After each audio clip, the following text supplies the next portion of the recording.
Andrew Jackson's decisions and actions as President of the United States for the last 4 years serve as evidence that highlights why Jackson should not be re-elected in the elections of 1832. Some of these decisions include the shutting down of the bank, initiating a nationwide depression, passing the Indian Removal Act, using the spoil system, and lastly, the nullification crisis. The oppression of the bank led to a weakened economy and was one of the worst economic setbacks America has ever faced. Also, Jackson set a clear path and brought upon the Panic of 1837. The Panic was an economic crisis that produced inflation and bankruptcy for many farmers across the country.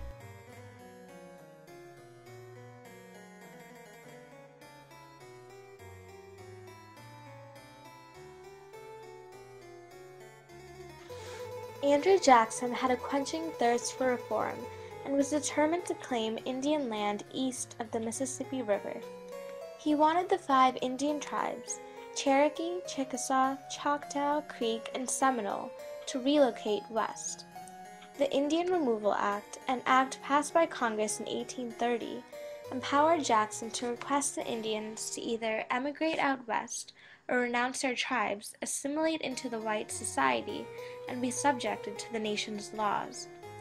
The Indian tribe leaders, who were met with opposition from the tribe members, were greatly pressured by Jackson to sign the agreement. Jackson had even stated that the relocation was completely voluntary, for he believed that the Indians should not be forcefully compelled to leave their native homelands. Jackson's actions, however, did not hold true to his statement. 15,000 Cherokees protested and petitioned against their removal, but the U.S. government completely ignored them. The Indian Removal Act was passed along with a number of promises that assured safety, protection, as well as payment for the Indians during their relocation. Jackson, however, did not follow through with any of these safeguards and allowed for harsh and brutal treatment of the Cherokees during the Trail of Tears. 7,000 armed troops were commanded to round up the new Cherokees into concentration camps and forcibly moved out west. As a result of this, a total of 4,000 Cherokees perished on the Trail of Tears.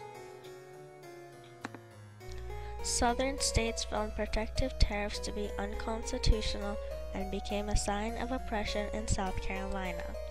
In 1832, South Carolina created the Nullification Ordinance, which stated that protective tariffs were null and void within the state of South Carolina.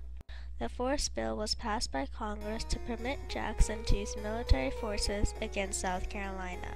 When Jackson became president, he gave most political positions to his party supporters to gain support from the states.